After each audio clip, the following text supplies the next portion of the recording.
For Michael Ehrman again. Michael's off doing his thing in New York City.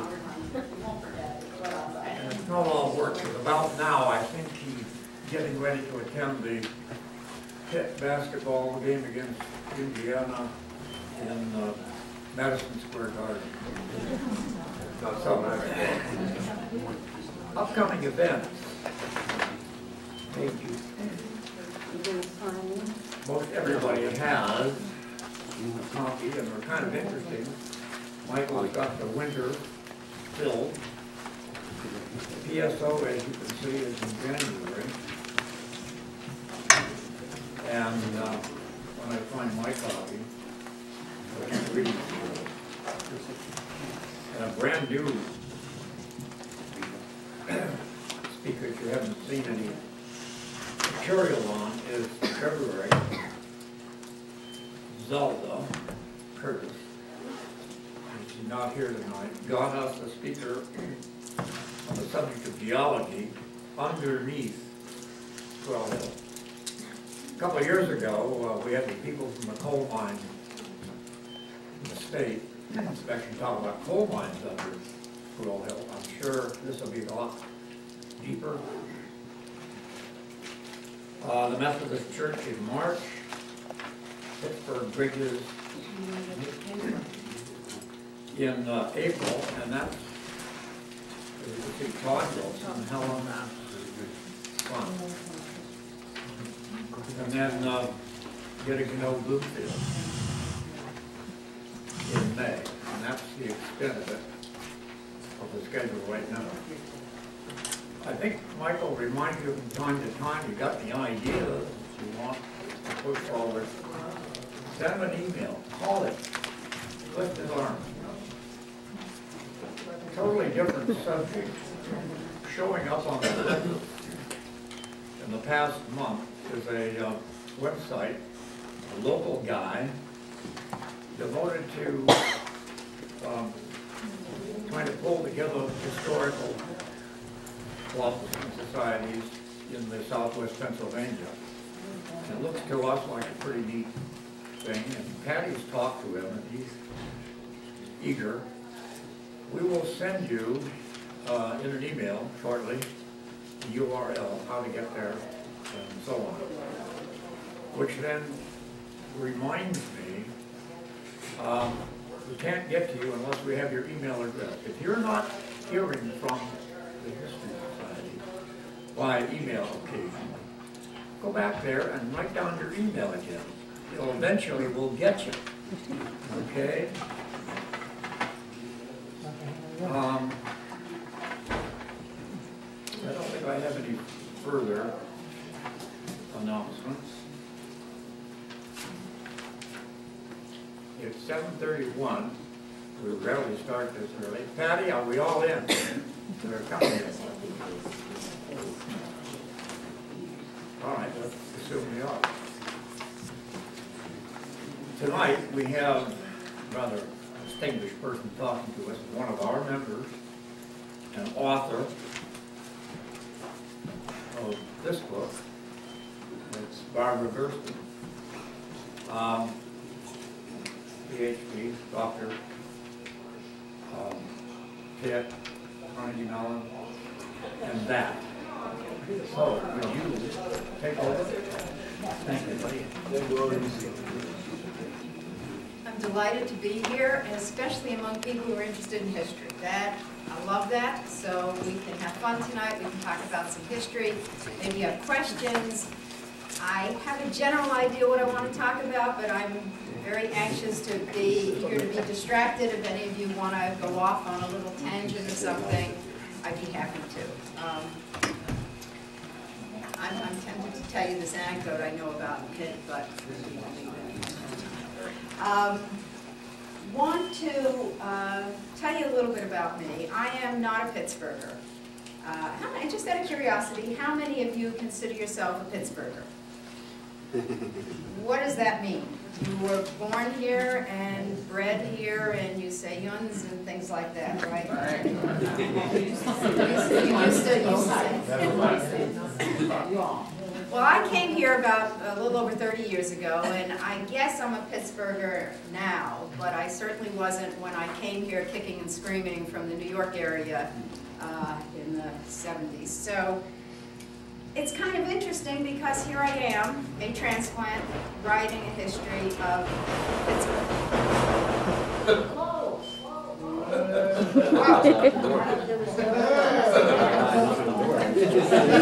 Well, I have to assume they're very anxious to get into this talk, and I have no idea about that. Anyway, so here I am writing a history of Pittsburgh, but I must tell you that coming here and not really knowing anything, I really became totally fascinated by this community. And maybe some of the rest of you who have come from here have felt the same way. I want to read to you just my introduction because this is how I feel about this city. As I wrote, some people might take Pittsburgh history for granted, but I do not. As a transplant, I can only marvel at the place of this city in the development of America. Pittsburgh was center stage to so much of American history and reflected both the highs and the lows of the movements and developments this country experienced in its rise to industrial greatness. It is a city where the risks were greater and so were the rewards, where the murkiness of the environment masked grim intensity, where the battles between labor and capital were more gargantuan, where the gap between rich and poor was greater, where the religious crusades were more zealous, where the corruption was more shocking and more refined, and where the air was the dirtiest. Pittsburgh was held with the lid on and with the lid off. I could go into some of those contrasts, but the bottom line is that this is a city that has really been at the epicenter of so much of American history. And that's one of the reasons why I found putting the Jewish community in this kind of milieu was fascinating to me. I'm clearly interested, I'm Jewish, I'm interested in the Jewish community, and to me, what I wanted to do was to see how the community fit into the web of what was going into the fabric of this city.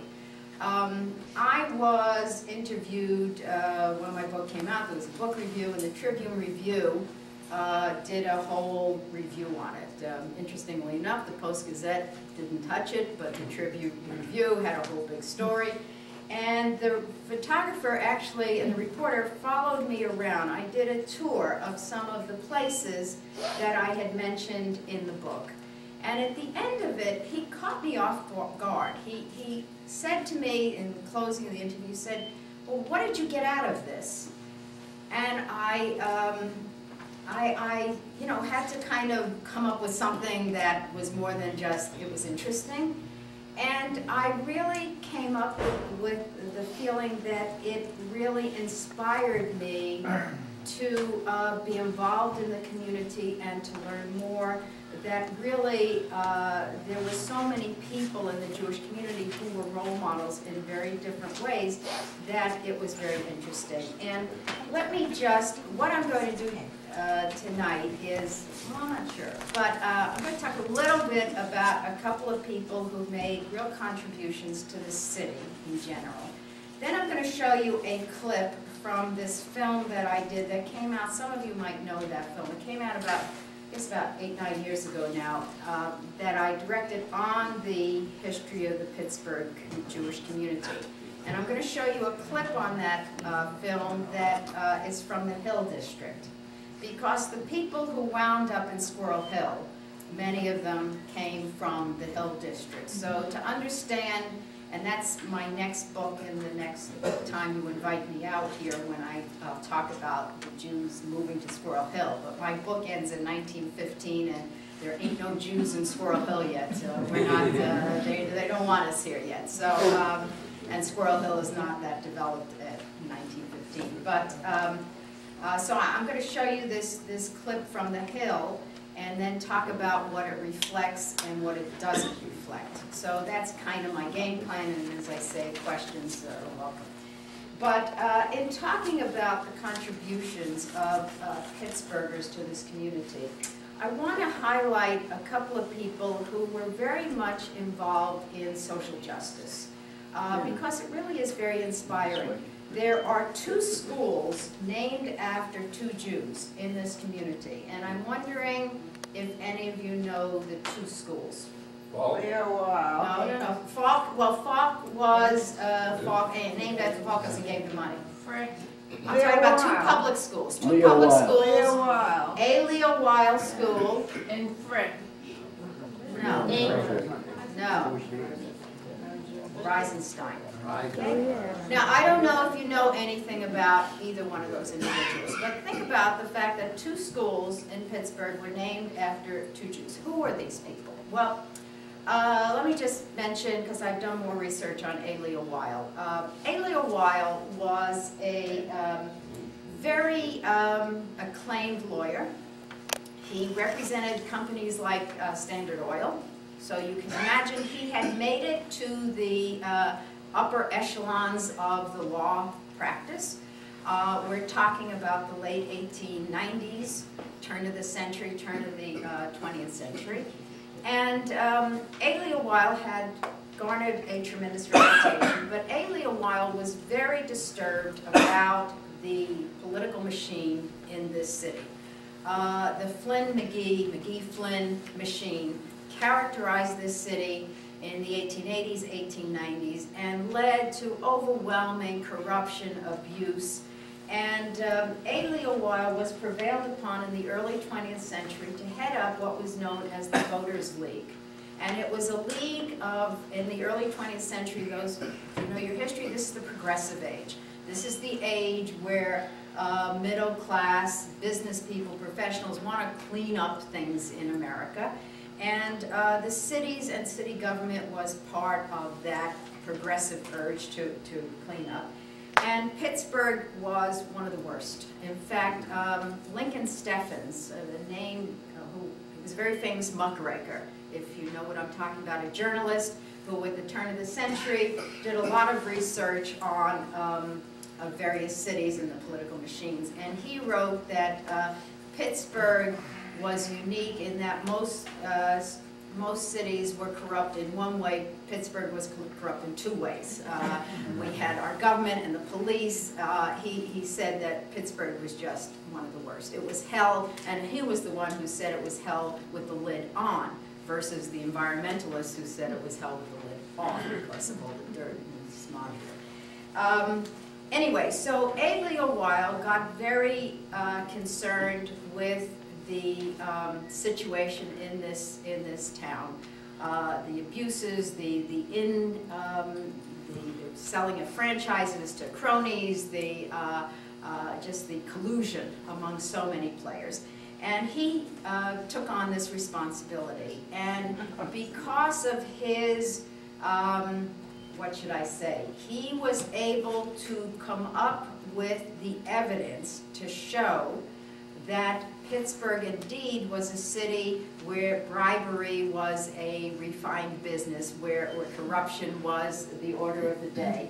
And due to his efforts, and I brought this along just to show you, here is an article, and of course you can't see it, and I don't have a big screen to project it, but this is an article printed March 29, 1911. And A. Leo Weil is on the cover, on the front page, and it says, Mayor and councils excoriated by A. Leo Weil in legislating hearing on new city charter.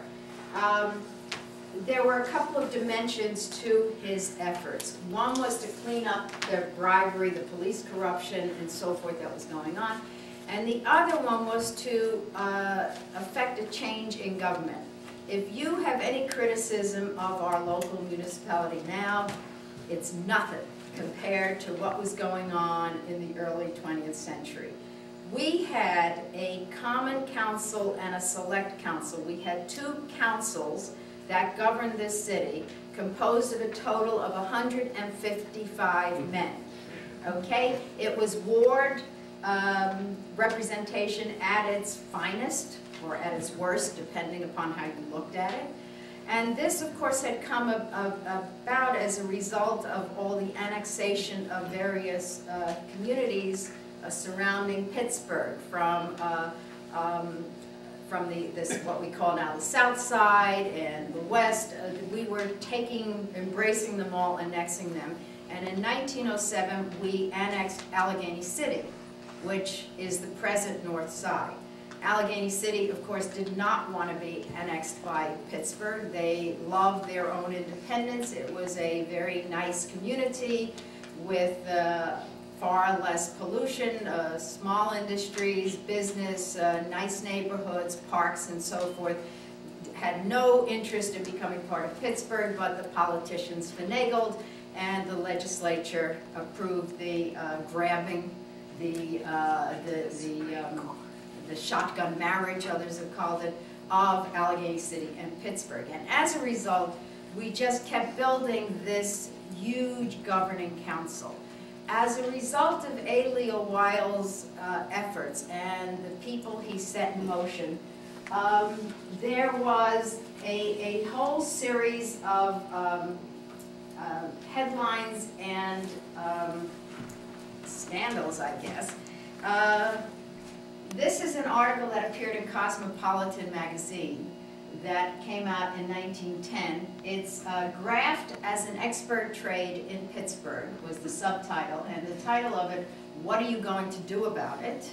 And it talks about A. Leo Weil, and it pointed out, and get this now, it pointed out that out of a total membership in 1908 of 155 men in the Select and Common Councils, these two governing bodies running the city, the mayor didn't have nearly as much power as these councils.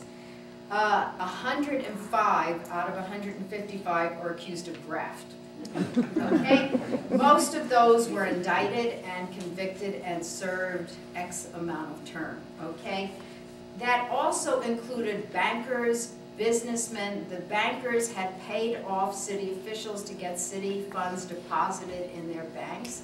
What was interesting is that some of these bank presidents who were now caught were A. Leo Weil's clients, okay, because he catered to the rich and famous, so that he actually lost some business as a result of prosecution that he had launched. But as a result of his efforts, Pittsburgh, of course, made national headlines. I could show you some other articles. Pittsburgh, just in terms of the graft and corruption, is making national headlines, much to the chagrin, of course, and embarrassment of Pittsburghers. But we got around to cleaning up this city. As a result of Weil's bulldog, he was described as a bulldog. It didn't help that he was a Jew either, because there were a lot of innuendos about, you know, him being a Jew and so forth. People who didn't like what he was doing, of course, you know, talked about that he was a Jew. But in any event, he was able to be instrumental in getting our governing body, the council, down from 155 to 9 men. Okay, and that's pretty much. We got 9 now, right? How many are on the city council? Maybe we have. Is it 9? Yes. So that Weil was very instrumental in that. And again, you could say maybe there's less opportunity for corruption when there are only 9 versus 155. Hopefully that's the case. But anyway, so that's Weil. He was, and when he passed away, the rabbi at Rodef Sholem at the time, Samuel Goldenson, likened him to the prophet Hosea, I guess. Isaiah. No, wait a minute.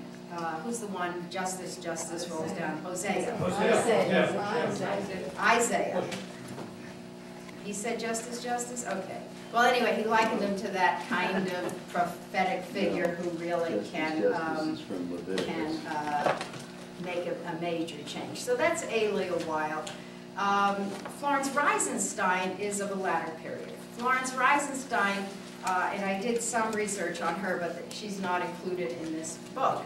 Florence Reisenstein was a crusader for civil rights, and her period that I think is most instrumental in terms of my research anyway She was very important in the attack on discrimination against blacks after World War II.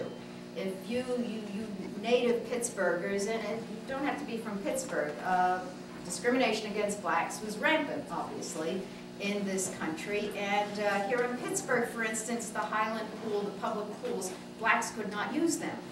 And there was an effort following World War II to attack some of these abuses, and Florence Reisenstein was one of the key players in creating the City of Pittsburgh's Human Relations Commission. And complaints of discrimination were brought, and are brought to this day, to the Pittsburgh City Human Relations Commission, to now, of course, all kinds of discrimination against gays and against women and elderly, all that. At that time, of course, it's focused primarily on discrimination against blacks. And Florence Reisenstein was very instrumental in setting that machinery up. She also helped found this NEED, which is the Negro Educational, what would it be? Negro Educational something, okay, which I understand is still out there today, helping black children get money for a college education. So, so Florence Reisenstein deserved the name of the school, and it's just unfortunate that Reisenstein has had its problems over the years, and I don't even know if it's at the present time I don't think it's really in business as a functioning school. No, it's closed. It's closed. And Weil, of course, is closed. So these are names that will kind of fade into history, but since you knew them. Yes, sir? Where was Weil School at? Pardon? Weil School is in the Hill. Oh, it's in the Hill? It's in the Hill District, yeah. Oh, and in fact, I took, I know where, but I forgot the name. Is the building still there or is it torn down? Pardon? Is the building still there or is it torn down? I didn't hear you. Is the building still there? The building, oh yeah, the building's there. Okay, still there. The building's there, but I don't know what it's used for at the present time. So, and of course with the consolidation of the schools, schools are being closed. But anyway, so those are two people, and if we talk about social justice, there are other people as well. The Hill thing, the segment I want to show you, talks about the Irene Kaufman settlement and its efforts in many directions, and some of its efforts certainly had to do with the black community and opening up doors, trying to open up doors. Not to say that there wasn't prejudice among Jews on the Hill, but it's interesting because, and that's, I might just mention, I want to do a sequel to this book that ends in 1915, and I guess I can tell you why I ended it in 1915. I could tell you that I ended it in 1915 because this is a natural ending place, because what happens, you have the outbreak of World War I in 1914. You have the whole shift in the climate, this whole sense of progress, the progressive age where you have this feeling that you can do, you can change things, there's progress, people will make this world a better place, and that people, if they put their hearts and minds to it, will make it happen. And with the outbreak of World War I, that attitude is totally dashed. And it's epitomized in my book by the story of the rabbi at Rodef Sholem, who is J. Leonard Levy. J. Leonard Levy, those of you who are Rodef members probably have seen the picture of him up on the wall at Rodef Sholem. But J. Leonard Levy was the apostle of progress and change. And he not only was involved with these, he was Aleo Weil's vice president in the Voters League, and was involved with other civic reform efforts, but he was also the president of the Pittsburgh Peace Society, a society that he had founded. He was part of the International Peace Society and started a chapter here in Pittsburgh. And he dies in 4 days of pneumonia in 1917. And to me, his death symbolized the end of this era where people have such positive optimism and notions of peace, and that, you know, the world will go from better to better. I could tell you that was the natural ending, but I really made it up. because frankly, I was so tired and had it that I wanted to end the book. So I picked 1915 as the ending so I can get it done and move on. So take your pick which story you want. But anyway, so how did I get into that? Okay, whatever. Anyway, so the social justice involvement of the Irene Kaufman settlement, these major figures, I could talk about the National Council of Jewish Women.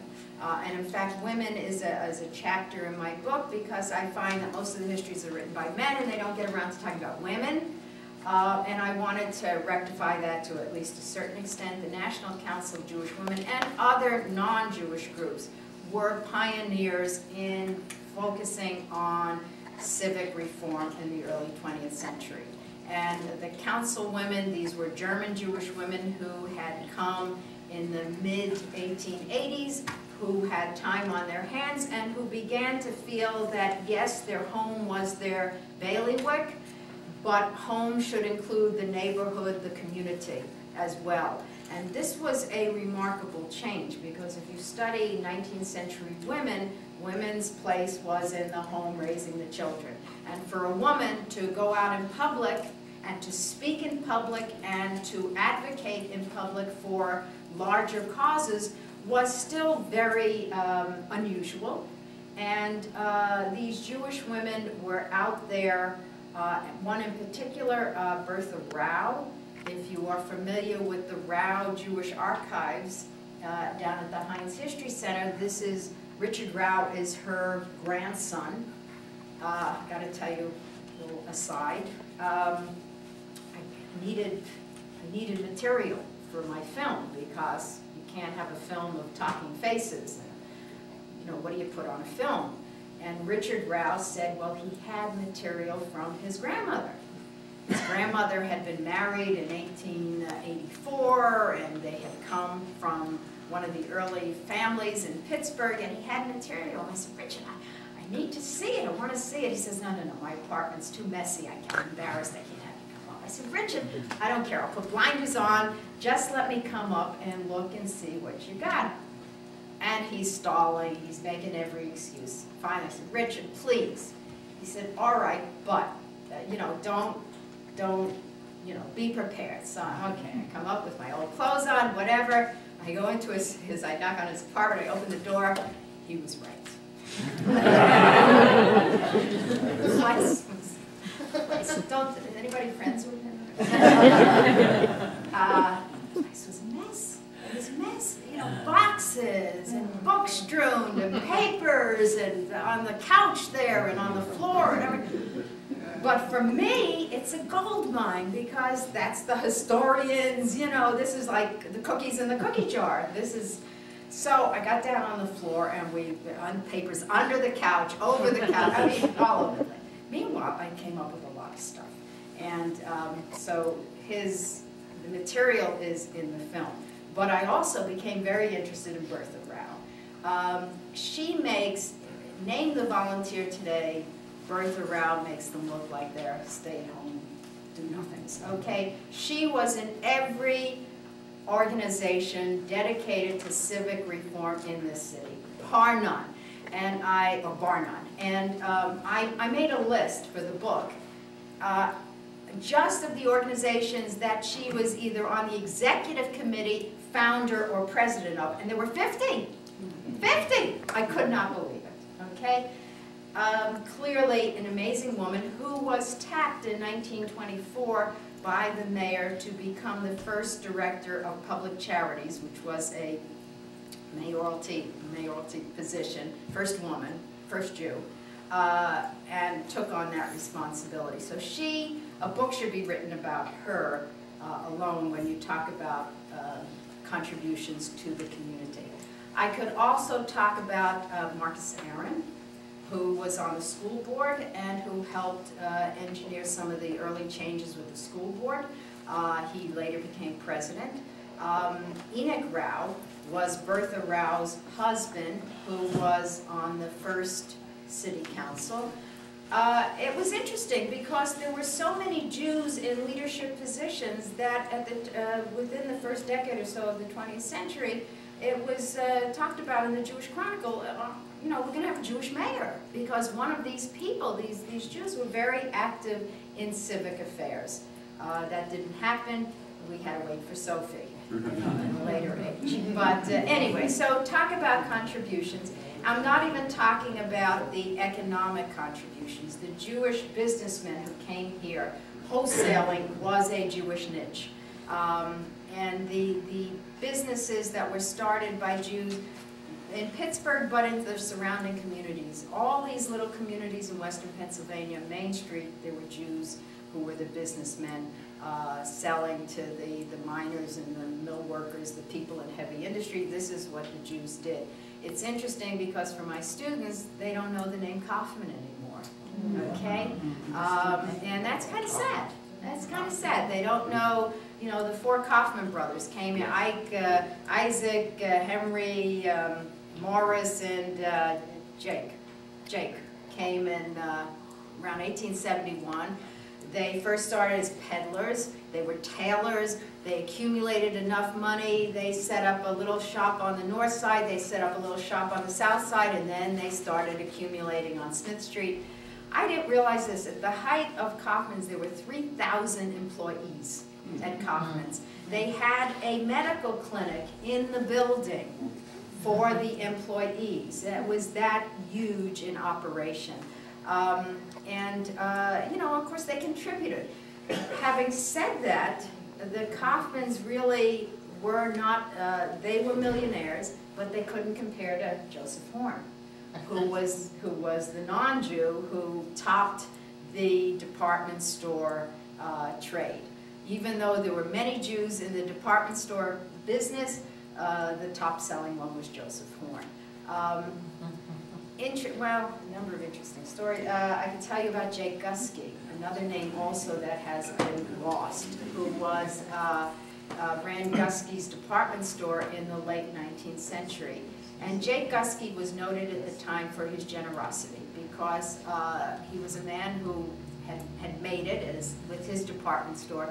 But he gave every Thanksgiving, he gave free turkeys to the poor, a lot of people, and at Christmas time he would organize literally horse-drawn wagons of toys that would be extending 50, 60 wagon loads of toys, and he would go around to every orphanage in the city, non-sectarian, and distribute toys to all these children. And to this day, there's a plaque in the city-county building in Jacob Gusky's memory because one of the orphans who he distributed toys to at the turn of the century became a government employee in the 1930s and had this plaque put up in memory of Jake Gusky. And he was known at the time, and this was kind of funny, he was known at the time as the only man in Pittsburgh who was giving anything away for free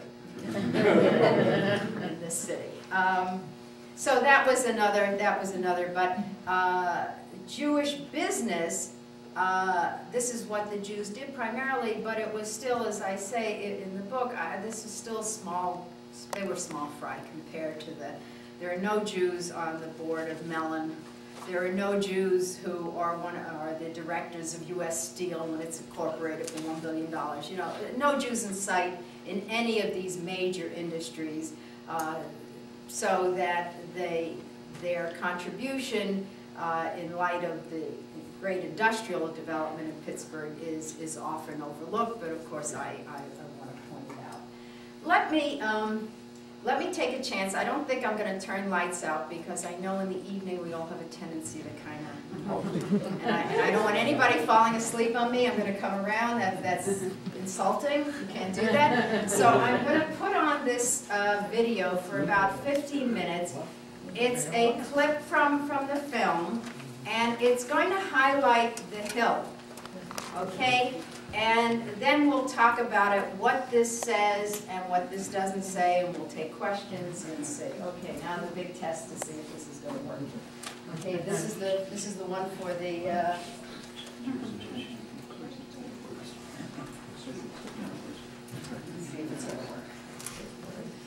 this way. Ah.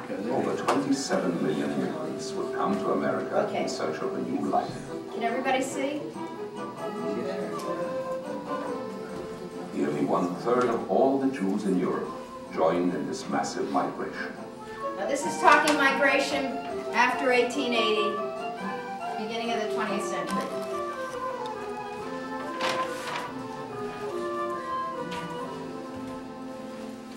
The big wave that really hit Pittsburgh was the wave coming out of Eastern Europe, represented by Russia, Lithuania, Estonia, Latvia, Poland. You had this huge exodus from Europe and the influx into Pittsburgh, and it was primarily into the Hill District. The Hill District in Pittsburgh is adjacent to the city's downtown.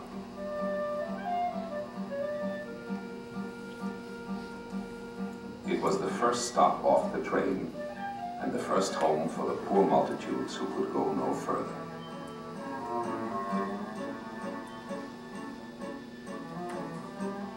Like the Jews who arrived before them, the Eastern European Jews did not seek work in the mills.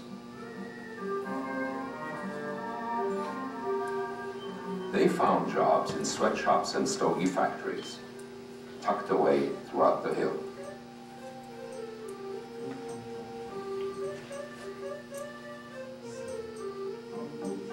In the midst of such poverty, many children were forced to labor. High Richmond took a job in a cigar factory as a stripper. At the time, the term had a very different meaning. A stripper is someone who pulls the stems out of the middles of the leaves, and that's called a stripper. I used to, when I was a youngster, it was definitely child labor. I worked in some of the factories. They weren't factories in our sense, but I would just squat on the floor and pull stems out, and I don't know what I was paid. It was a few cents. The new immigrants spoke little English. Yiddish was the common language resonating throughout the streets.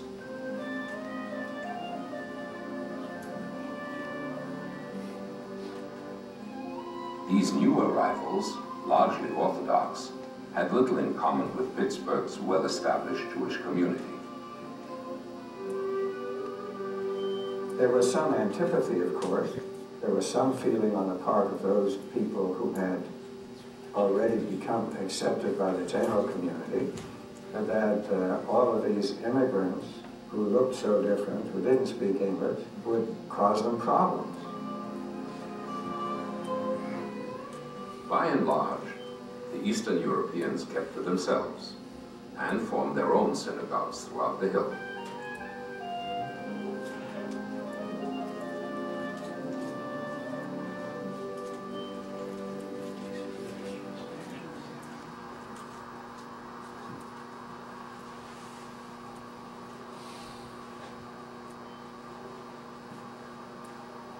Sophie Maslow is a product of this neighborhood. The youngest daughter of Romanian Jews, Sophie would rise from her humble beginnings to eventually hold the highest office in this city. She would be the first woman and the first Jew to be mayor of Pittsburgh. Do you solemnly swear that you will support the Constitution of the United States and of this state? For Sophie Maslow, it all began here on the hill. This is the house that I was born in. Hi. We all played right on the street. And we all sat out on our porches. It was a very close-knit neighborhood. The Hill District was a place like no other place in the whole world. The street that I was born on, every house was Jewish people. Those of us who grew up on that street didn't know that there was any place else in the world, or that there was any other kind of life. We all knew on Friday night we lit candles and we observed every single holiday. And everybody in the neighborhood did that. We had no idea that there was anything else to do, there was any other life. My father died when I was 2, and I was the youngest of 4. And my mother didn't speak a word of English. She bought a house on Robert Street where she started out as, and it was a big house. And she couldn't write. Everything she signed with an X, but with that X, she bought a house. At a very early age, Sophie was exposed to the workings of Pittsburgh's bureaucracy. And it was my job to pay the bills. I would go to town, because it was within walking distance, and pay the gas and the electric and the water and the taxes. And that's where I got my insight into government. I used to go to the city county building in the courthouse and pay bills, and when I'd be through, I'd walk up and down the hall and look in all the offices and think it was a great place to work. Being Jewish and coming from the poor side of town made Sophie's rise to power all the more remarkable. I think it's impossible to be a Jew, no matter what field you're in, and not be conscious of it. I was somewhat more conscious of it, I think, than most Jews because of my background, my limited background. I was always conscious of it, and I always felt that I had to prove myself more than anybody else.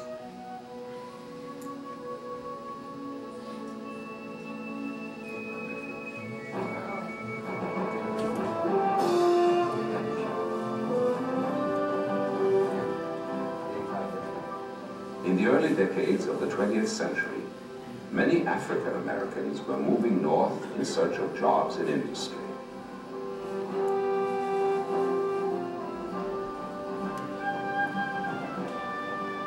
In Pittsburgh, they too settled into the Hill District, by now bustling in ethnic diversity.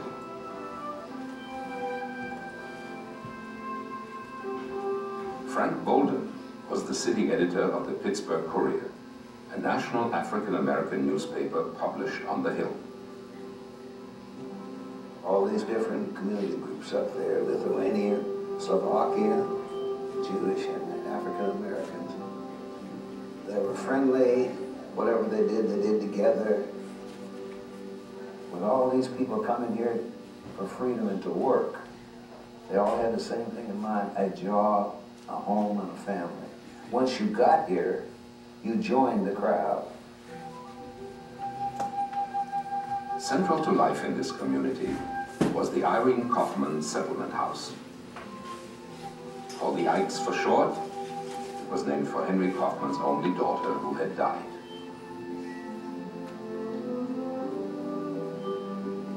The Pittsburgh chapter of the National Council for Jewish Women was the driving force behind its creation. Elio's The Ikes wife was offered king. many programs to help the people here adjust to life in America.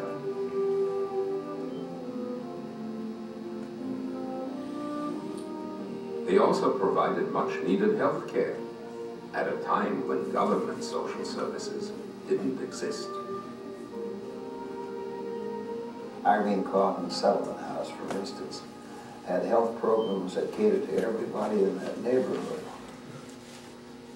So that 12 when they get here, without Irene Kaufman Settlement House, I think it would have wiped out the black population.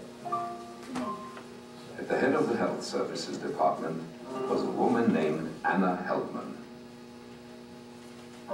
In her 38 years at the Ikes, she touched thousands of lives. I remember her listening to this tiny woman accusing her huge husband of beating her. And this Anna Heldman just bawled the daylights out of him, and he was just shaking and crying and promising never to do it again. Heldman was a pioneer in the brand new field of visiting nursing that became so essential to the lives of those on the Hill. Her devotion to the people in this neighborhood is legendary. She spoke Yiddish and German. And when she died, she was buried from the Smithville Lutheran Church. for the first time, most people on the Hill realized that she was not Jewish. She never had been. And she had served the Jewish community all those years, and was a very devout Lutheran. And as a matter of fact, the street next to the settlement house was named Heldman Street in her honor. While life was slowly improving for most of the Pittsburgh Jewish community, social barriers still existed. Many colleges and universities had set quotas for admitting Jews. They were simply locked out. Well, educational Graduate opportunities, school. particularly in the graduate fields, were very limited. Schools, med schools, almost openly had quotas, and they would take just so many Jews, and that was it. The Irene Kaufman Settlement House found a unique way to help some Jews get a college education.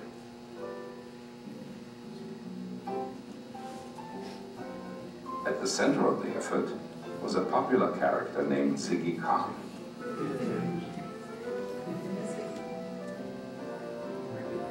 He used sports to help Jews get scholarships into college. That was just about the only way to go to college, going through the settlement house itself. Ziggy Khan was a fabulous person. He was an excellent basketball coach, but he also had boxing. He was the mentor for these people all the time, pushing to get them into college. Ziggy Khan fed many of his best athletes to Duquesne University, a Catholic-run school in Pittsburgh's downtown. There was a preponderance of Jewish basketball players that went there. It was just like people kidded about names like Wojciech Hovitz playing for Notre Dame.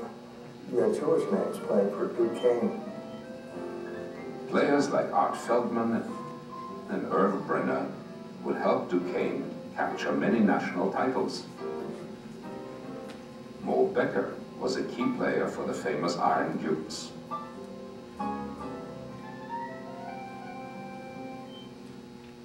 When Jews were denied entrance through one door, they would open another. As a prominent Pittsburgh businessman, Alvin Rogal has sat at the helm of some very important Jewish charitable organizations. Jewish community has made a tremendous contribution to the city, both socially, economically, educationally, in every sense. One of the most important institutions created by the Jewish community was the city's first Jewish hospital, Montefiore. The idea started with the Hebrew Ladies Hospital Aid Society, led by Annie Jacobs Davis. She would be known as the Mother of Montefiore, a hospital created largely to circumvent barriers that kept many Jews out of the field of medicine. The reason for Montefiore Hospital being established was that Jewish doctors were not welcomed in the Baker hospitals to practice. In the beginning, it administered to Jews. It had kosher kitchens and Jewish customs and so on, and certainly Jewish doctors. Montefiore, to me, was a great gift of the Jewish community to the general community.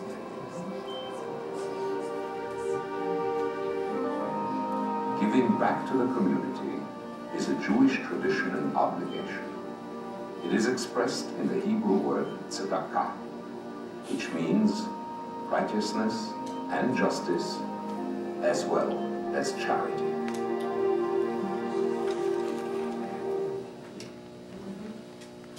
Okay, I want to cut it at that point because I want to leave some time for discussion. What'd you learn from this segment? What'd you learn about the Hill from this segment?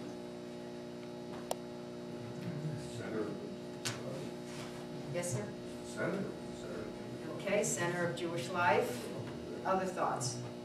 They did for themselves. They had to form their own services. Okay, all right. Any other how does Sophie portray the Hill? You know, would you have wanted to live there? Is it portrayed in an attractive manner? Yes. Lori, what do you? Well, it sounds quite idyllic, actually, that everybody, all the different community got along so beautifully. Okay, well, some of this was indeed the case. It's very shocking, frankly, for instance, for many black students. At one point I taught, of course, blacks and Jews, and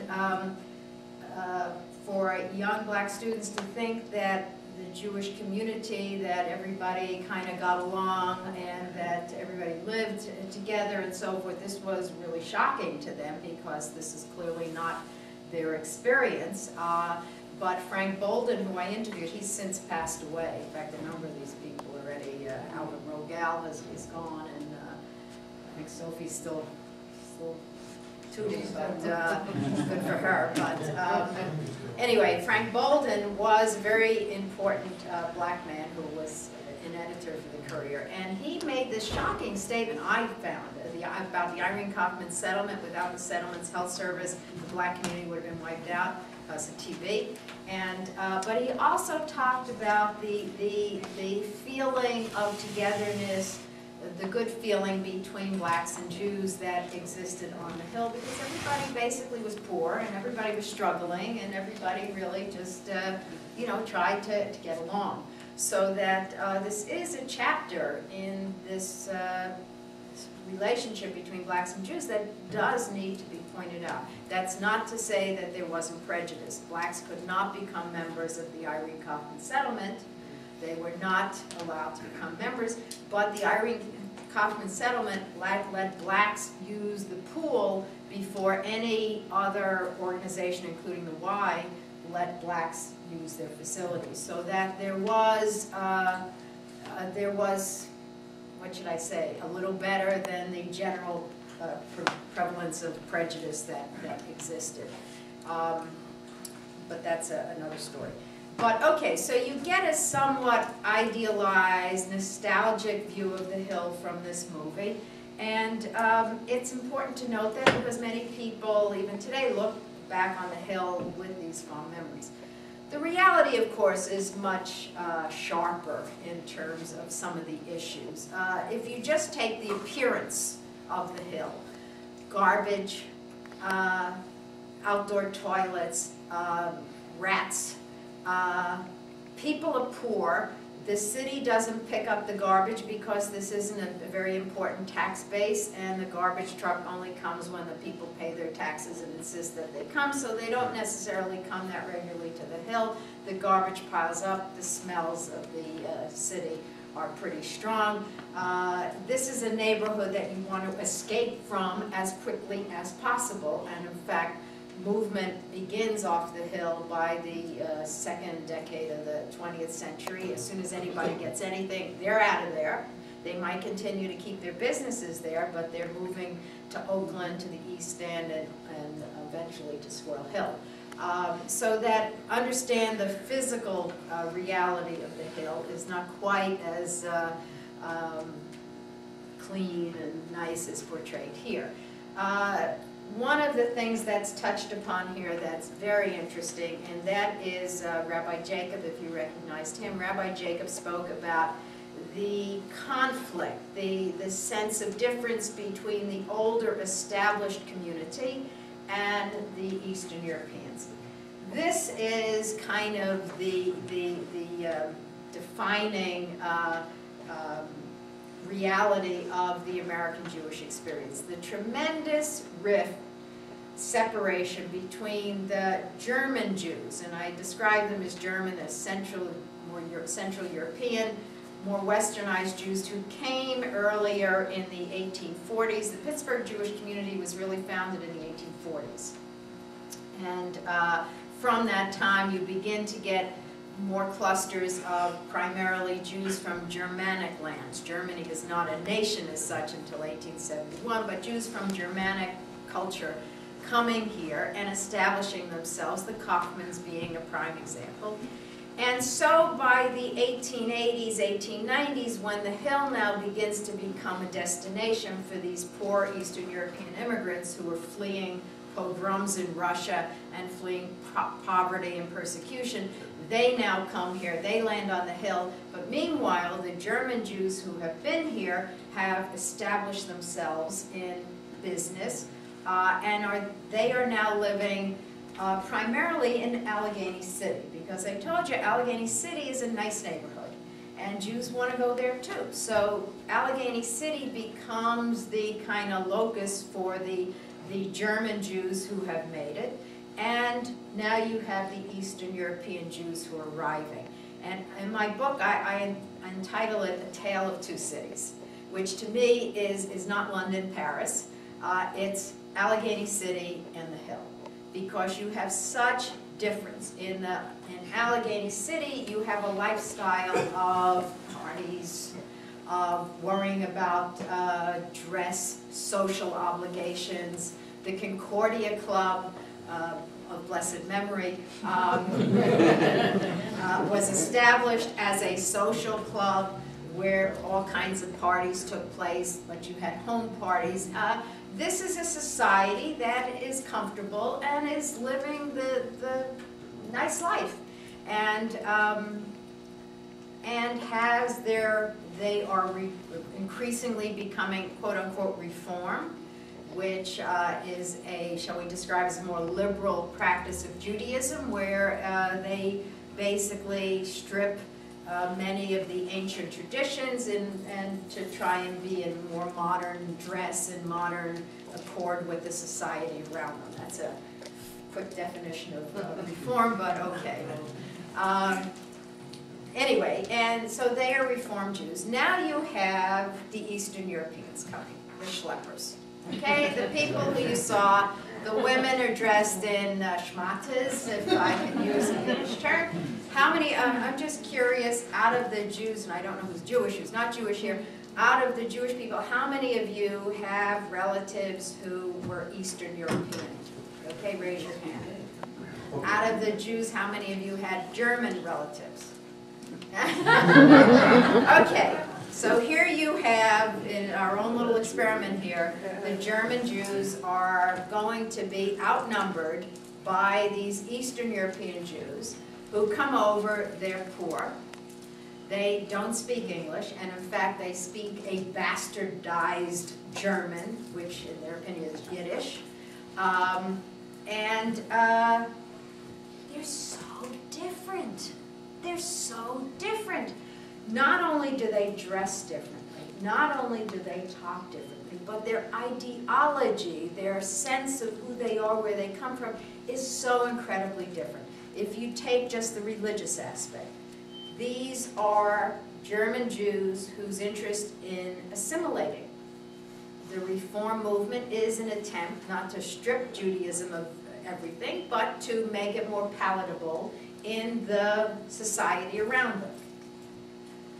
Orthodox Jews coming out of Eastern Europe, they're Orthodox. They don't know about Reform. They think Reform is basically on the road to Christianity. They think that this is an abomination, what these German Jews are doing, and the feelings are reciprocated. Okay? This is not a love match between the German Jews and the Eastern European Orthodox. Did you have your hand up? Did you want to say something? I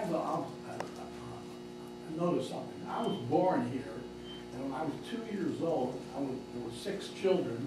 My father moved to North Carolina, Hendersonville, North Carolina, because they needed a tailor. And my father wanted to be a tailor here.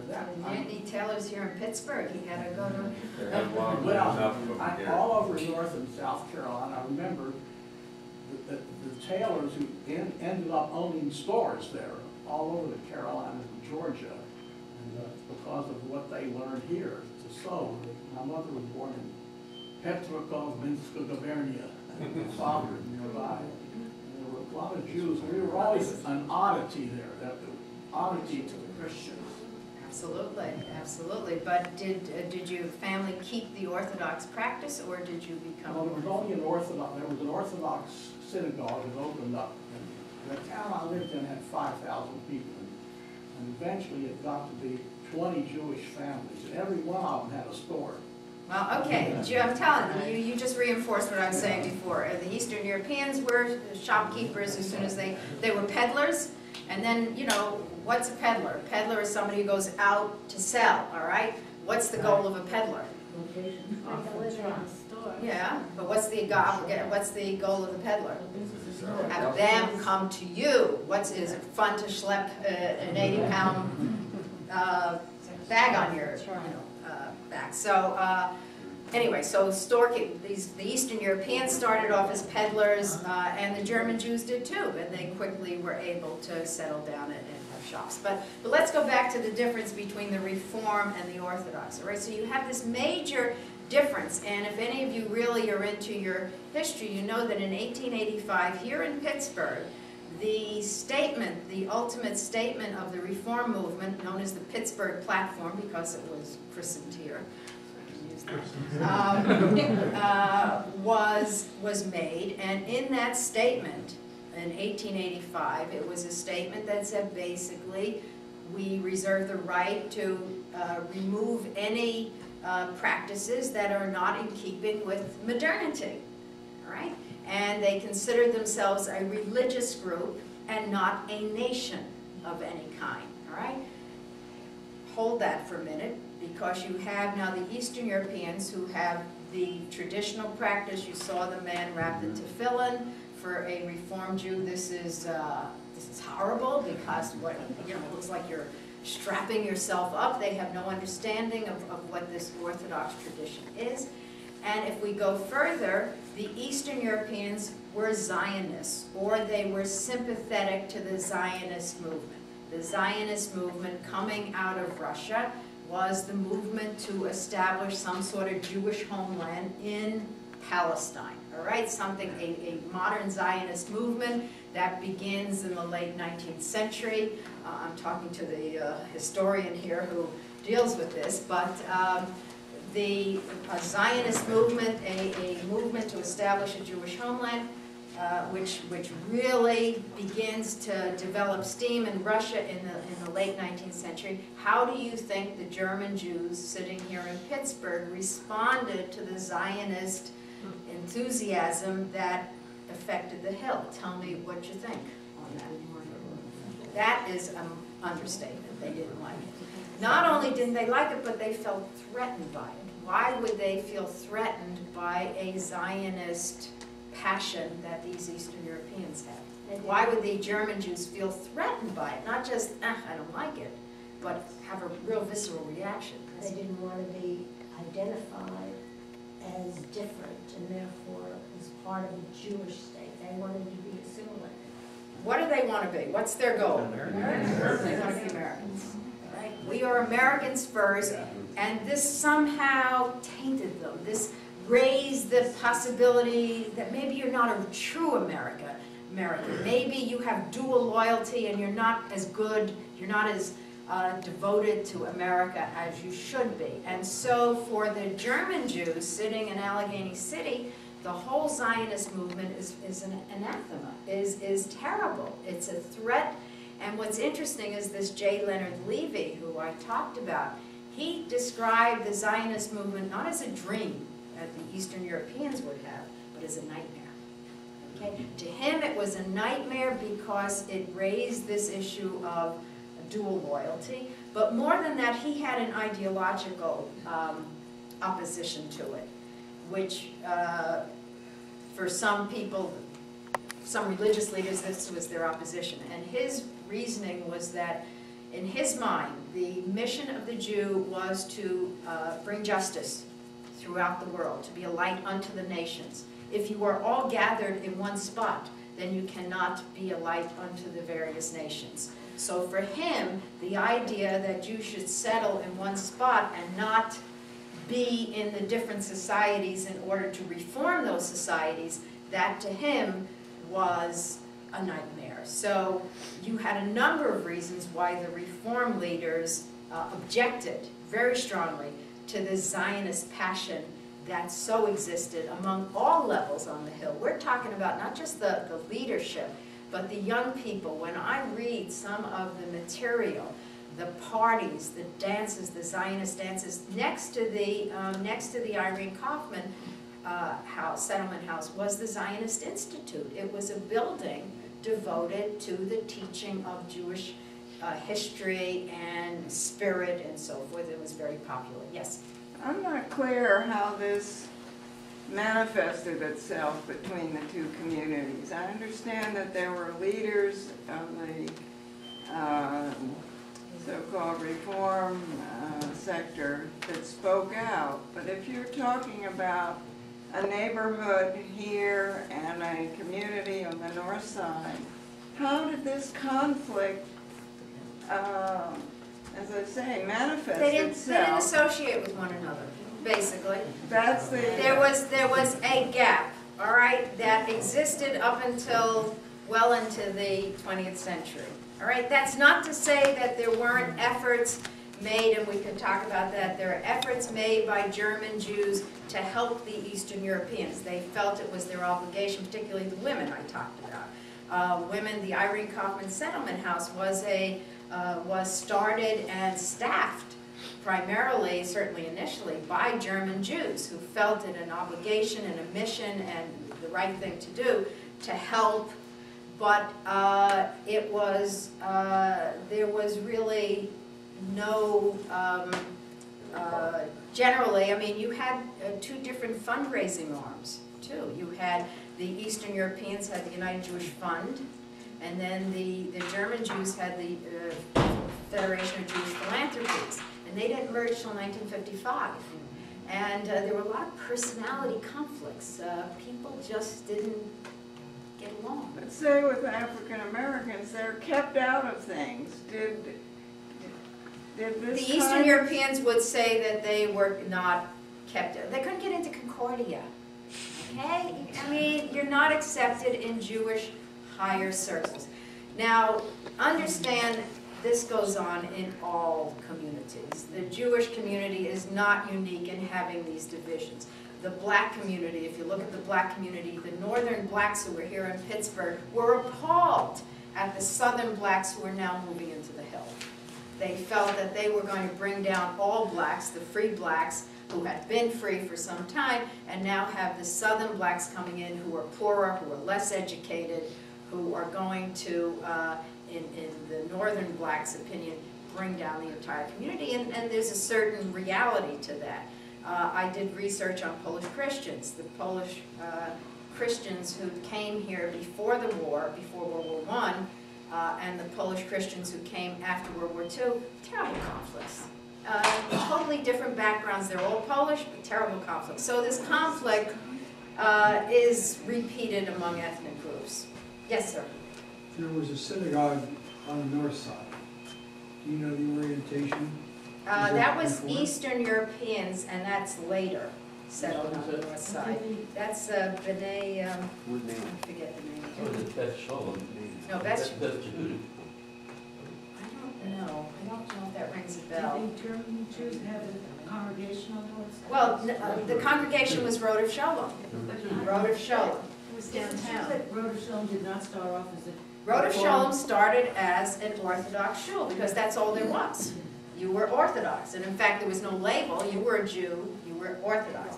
The Reform movement now takes steam in the mid-19th century, and gradually reforms are introduced. Women are allowed to sit with men. Hebrew is replaced by English. There's a choir, some of the things that you see today.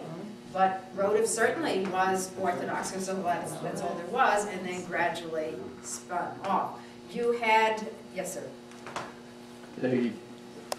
Just to correct it a little bit, they were traditional. Traditional. The Orthodox as a movement actually is later. Yeah.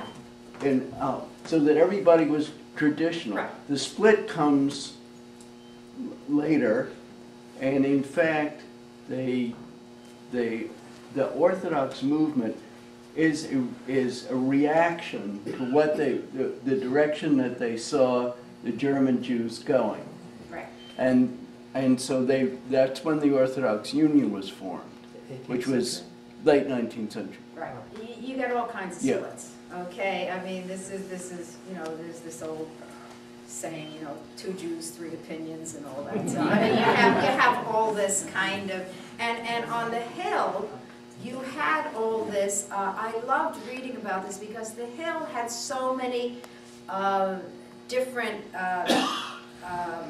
movements and organizations. You had Orthodox Jews who were committed to Zionism, and then you had Orthodox Jews who felt that Zionism was not right, okay? Because God should bring about the Jewish state and not man, all right? You had a split among Orthodox rabbis. 2 rabbis that I enjoyed reading about, Rabbi Sivitz and Rabbi Yashinsky. 2 very Orthodox rabbis who were like this at one another. They were like oil and vinegar. And in fact, there's an anecdote. I interviewed Rabbi Pupko, who some of you might remember, who was the former rabbi at Shara Torah.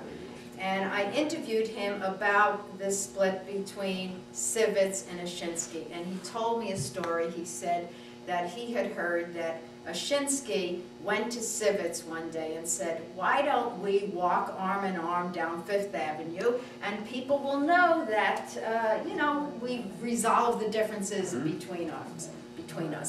And Sivitz is alleged to have responded, if I walked arm in arm down 5th Avenue with you, people would think I had lost my mind. I mean, that's how, and in fact, Yashinsky didn't go to, you know, they didn't go to, well, I forgot who died first. Obviously, the one who died first didn't go to the second one's funeral. But there was this real split over Zionism and about how an Orthodox Jew should behave. You had a fascinating story, the Irene Kaufman settlement. Let me just come to that for a minute. I don't know how many of you realize Irene Kaufman in the film didn't say it. Irene Kaufman, Henry Kaufman kind of endowed, gave a huge grant to the councilwomen. They were struggling with this settlement house. They wanted to expand it. Henry Kaufman of the Kaufman brothers lost his daughter Irene. Apparently what happened was that she wanted to marry the chauffeur. This sounds like Sabrina, that movie. But it didn't end happily. She wanted to marry the chauffeur. The parents said no. She committed suicide. Okay? This I got from interviewing Dorothy Blumenthal. If any of you remember Dorothy, my interviews go way back. And Dorothy was a friend of the family and told me that story, which I heard from a number of people. But to just give you more on the Kaufmans, Henry Kaufman moved at the turn of the century to New York City with Mrs. Kaufman. Irene was their only child. They moved to New York City, and Mrs. Kaufman apparently was unhinged and jumped out a window in New York City and killed herself. Okay? I looked up the obituary in the Pittsburgh papers, says nothing. I looked up the obituary in the New York papers, says nothing. But this is what friends of the family have told me. So Henry Kaufman is legendary in terms of his legacy. The Irene Kaufman settlement, his pictures in the JCC, which is now the, you know, the offshoot from that, and yet his life was tragic. His life was tragic. And then, of course, there's Edgar Kaufman, who was Morris's son, and he built Falling Water. He married Lily Ann, who was Isaac's daughter. They wanted to keep it in the family. Very unhappy marriage, and apparently she committed suicide too. So, anyway. But okay, Irene Kaufman settlement. There is a story that the Irene Kaufman settlement has all these facilities. This film talked about the health facilities, education, classes, they have a gym, they have clubs. They really appeal to all kinds of people on the Hill. Right next door is the Zionist Institute, right? The children are going to the Zionist Institute. So the director of the Irene Kaufman settlement, Sidney Teller at the time, calls in one of the women who are involved with the Zionist Institute and says, and the Zionist Institute is building a gym, And so Sidney Teller asked this young woman, why are you spending all this money in developing the Zionist Institute when we're 2 doors away and we have these facilities and they're open to you, why don't you come? And the response is, when you start acting Jewish, then we'll come. Okay, because remember, another fault line. The Irene Kaufman settlement is to Americanize the Eastern Europeans. Get them as hip with America as possible. The Zionist Institute has a very different focus. They want to keep you, if not religious, at least give you pride in Jewish heritage. So Sidney Teller missed out, and the Zionist Institute wanted their kids, for them to be committed Jews and not to be, going to the Irene Kaufman settlement. Sivitz, Rabbi Sivitz, the Orthodox rabbi, absolutely not prevents, but does everything, discourages his congregants, the young people in his congregation, to go to the Irene Kaufman settlement. Why? Because it's not Jewish. He accuses the Irene Kaufman settlement directors of trying to Christianize, the children, make them Americans and lose all their Judaism. So all these currents that are on the Hill. And then, of course, one of the things that's not pointed out, I better watch my time, but one of the things that is not pointed out that I talk about in the book is the pain of the Hill, the pain of the generational conflict.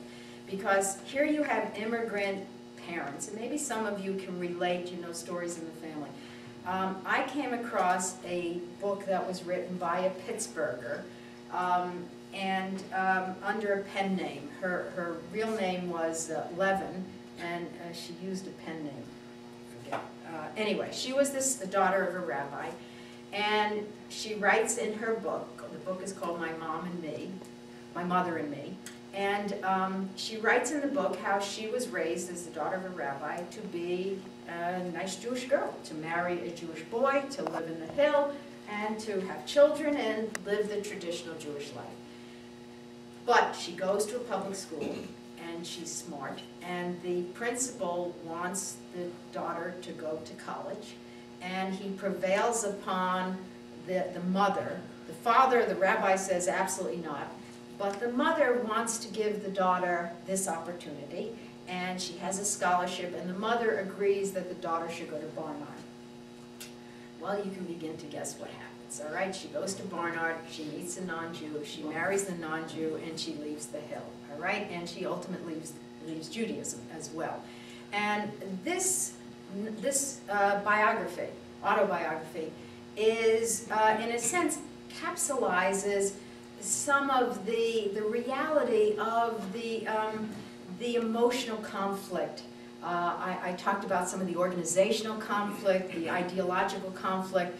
You also have this personal conflict in families, as you have this very tight crucible that Sophie describes. Everybody's Jewish, everybody does it, she doesn't know any other life, but now when the kids start going off, they see another life, and some of them choose to leave. And so you have this, and this is in all the immigrant literature. I came across this Anna Hellman wrote what she called Tales of a Neighbor.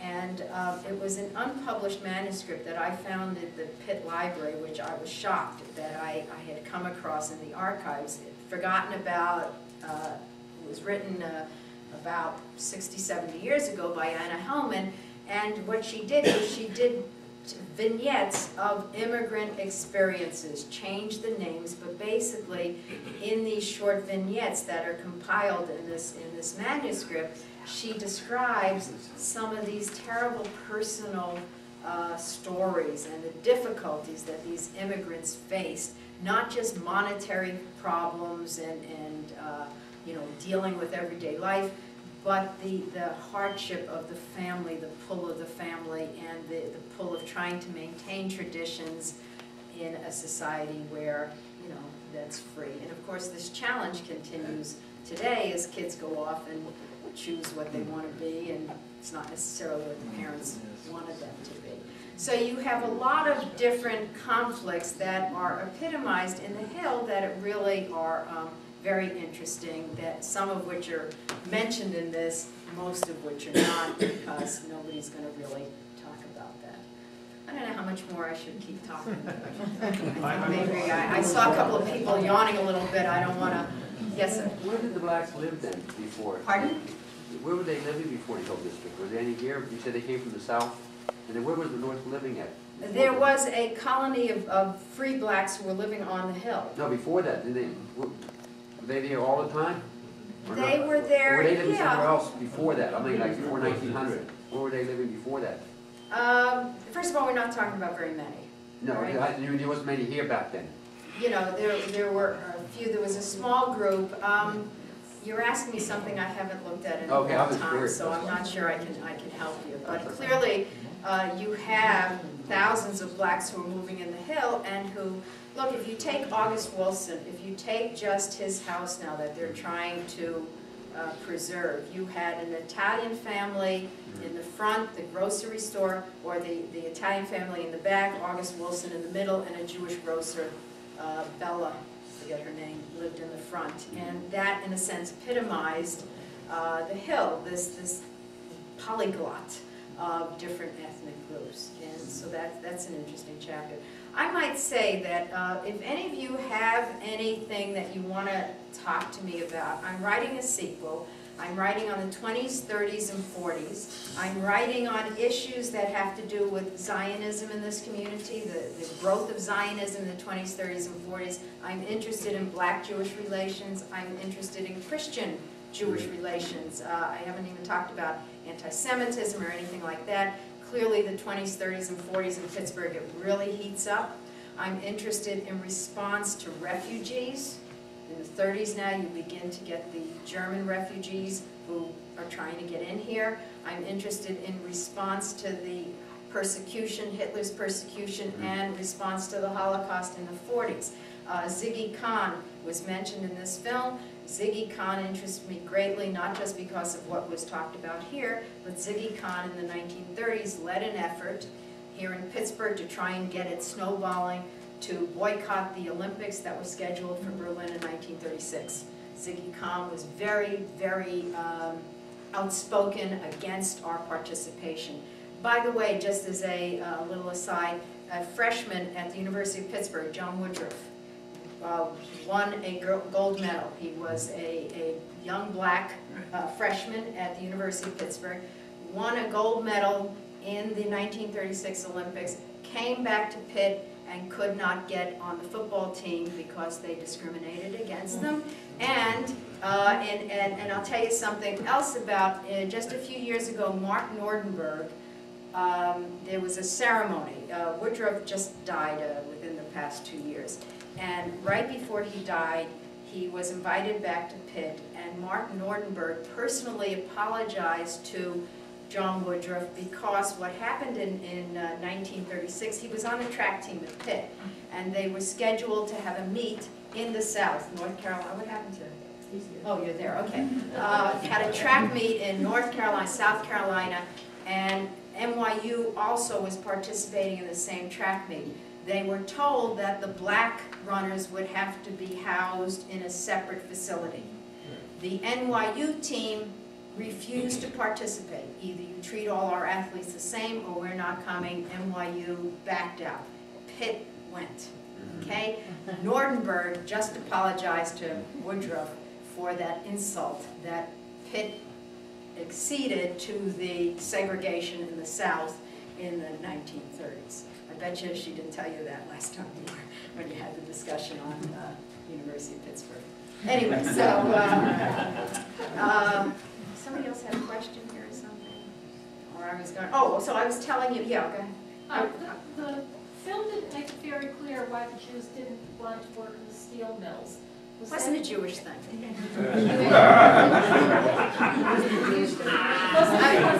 It's the tradition.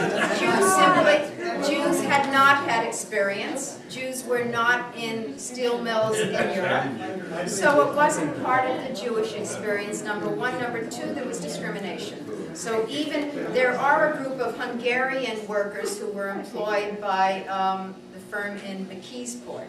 But most Jews either, and there was a lot of discrimination among the unions, all right? So that Jews, even if they had skills, could not get into the unions and therefore, or were not hired by the employers because they felt that Jews would try to unionize and therefore were radicals, okay? But generally, it wasn't part of the Jewish experience. The Jews were tailors, were artisans, were small shopkeepers, and really didn't have the skills. And understand something else, and this I talk to students about. One of the interesting things is that Jews made it out of the ghetto in one generation, in contrast to other white ethnic groups that came at the same time. We're talking the Slavs, the Italians, others. And we discuss why. And one of the major reasons is that Jews were risk takers, because the nature of Jewish experience, you were your own boss, A, because you were discriminated against, but also because you had the opportunity. Whereas a lot of the Slavs wanted to go into the mines because their value, their number one value, was security. Right? You had a job, and whatever you made, you knew that was going to be your salary, and so you had families, you know, chains going into the mills, all right? That was not the Jewish value as such. The Jewish value was education, be your own. That's why the joke, you know, my son the doctor, my son, it was my son the professional, my son the independent businessman. So you had the capacity to make it out of the ghetto in one generation, whereas other groups, their value was, you know, we'll just stay where we are. It's true, we're not going to make a whole lot, but we'll have a job. And the Jews were the risk takers. Okay, so, you know, it's interesting to speculate on that, and that's certainly an important reason, and the value of education. Education was the most important thing, and not necessarily Jewish education. Education in the public schools. That's why now it's interesting, because Jews have always supported the public schools, because the public schools were the vehicle to get ahead and the vehicle to be an American.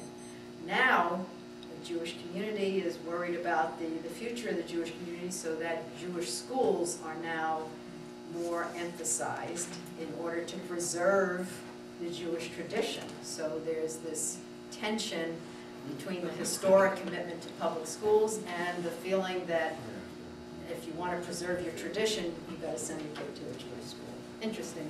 Yes, sir. I was thinking about talking about German Jews, and my family were from that group, and I believe you're the only one in the whole group. How does it make you feel? I believe that the Germans wanted to be, Jews wanted to be assimilated to Germans. Those cultural values came from Germany. In my family, they came over and they started. Somebody in my family, my great-grandfather, was one of these folks. It was led by a guy named Isaac Wise. Oh, big shot. Oh my God, you're related to Isaac Wise? No, one of the other guys. The guy, the bookkeeper. Okay, you're the bookkeeper. Okay. There was 13 guys that founded this Hebrew Union College in Cincinnati, and I believe that's where the origins of, I'm not sure that's the only place, but that's where the origins of Reform Judaism came to this country when they started that college. And I don't know how people moved to Pittsburgh. Isaac Wise visited Pittsburgh and met with the elders of Rodef Sholem to convince them that this was the way to go. So they changed that temple to Isaac Wise was very instrumental. And that's when you have the first breakaway from Rodef Sholem. What's the second synagogue in Pittsburgh? Tree of Life. Tree of Life, because Rodef was getting too quote-unquote reform, and these more conservative group in Rodef decided to break away from these German Jews who were going off too much off the deep end, and they formed Tree of Life. Where's the first Rodef Sholem? First Rodef Sholem synagogue was in their house. They rented it. 8th Street, okay? And that was built in 1862. If you know your history, that's in the middle of the Civil War. It's a huge deal. It's a big deal. The mayor comes, all these dignitaries, to think that the Jews arrived made it in this country to build a synagogue on 8th Street downtown. Big deal, big deal.